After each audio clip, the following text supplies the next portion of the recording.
प्रणाम। अमृत कथा सार में आप सबका स्वागत है। आइए कामिका एकादशी व्रत की कथा का श्रवण करें।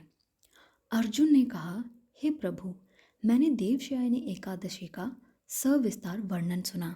अब आप मुझे श्रावण माह की एकादशी की कथा सुनाने की कृपा करें।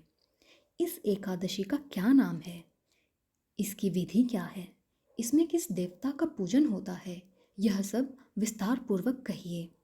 भगवान श्री कृष्ण कहते हैं, हे धनुर्धर, मैं श्रावण माह के एकादशी की कथा तुम्हें सुनाता हूँ। तुम ध्यानपूर्वक श्रवण करो। एक समय नारद जी ने कहा, हे पितामह, आज मेरी श्रावण माह के कृष्ण पक्ष की एकादशी की कथा सुनने की इच्छा है। अतः आप इस एकादशी की व्रत की कथा का सविधान वर्णन कीजिए।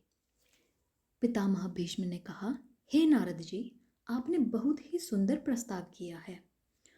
अब आप बहुत ध्यानपूर्वक इसे सुनिए। श्रावण माह के कृष्ण पक्ष की एकादशी का नाम कामिका है। इस एकादशी की कथा के श्रवण मात्र से ही वाजपेय यज्ञ के फल की प्राप्ति होती है।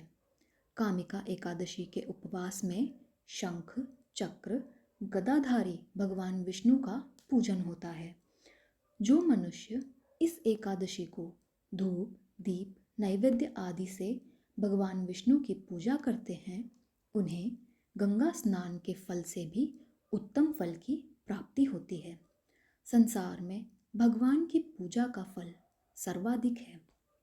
अतः भक्ति पूर्वक भगवान की पूजा न बन सके तो श्रावण माह के कृष्ण पक्ष की कामिका एकादशी का उपवास करना चाहिए। आभूषणों से युक्त बछड़ा सहित गौदान करने से जो फल प्राप्त होता है, वह फल कामिका एकादशी के उपवास से मिल जाता है। जो भी व्यक्ति इस एकादशी का व्रत करते हैं, उनसे सभी देव, नाग, किन्नर, पितृ आदि की पूजा हो जाती है।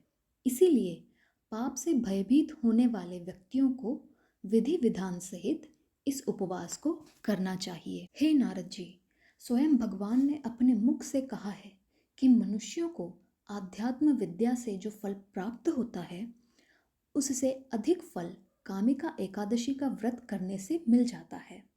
इस उपवास के पालन से मनुष्य को ना यमराज के दर्शन होते हैं और ना ही नरक के कष्ट भोगने पड़ते हैं। वह स्वर्ग का अधिकारी बन जाता है। जो मनुष्य इस दिन तुलसी दल से भक्ति पूर्वक भगवान विष्णु का पूजन करते हैं, वह इस संसार सागर से रहते हुए भी इससे पृथक रहते हैं।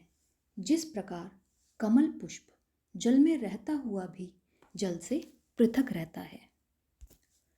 तुलसी दल से भगवान श्री हरि का पूजन करने का फल एक बार स्वर्ण तथा 4 बार रजत दान करने के समान है। भगवान विष्णु रत्न, मोती, मणि आदि आभूषणों की अपेक्षा तुलसी दल से अधिक प्रसन्न होते हैं।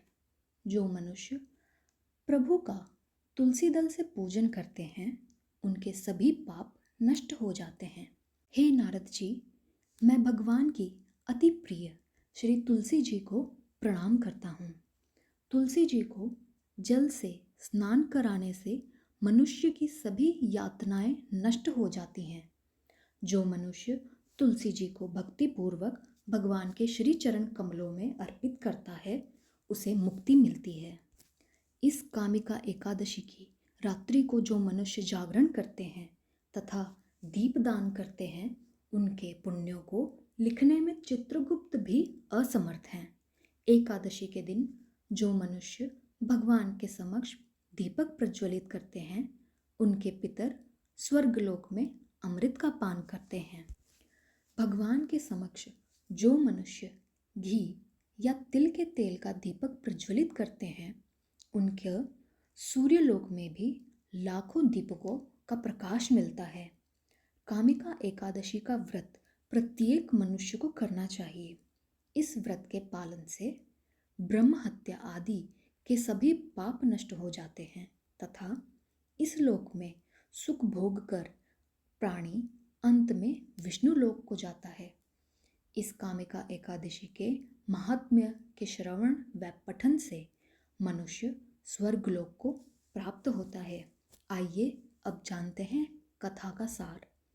भगवान श्री हरि सर्वोपरि हैं।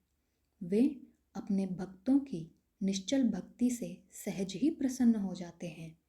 तुलसी जी भगवान विष्णु की प्रिया है। भगवान श्री हरि हीरे मोती सोने चांदी से इतने प्रसन्न नहीं होते जितनी प्रसन्नता उन्हें तुलसी दल को अर्पण करने पर होती है।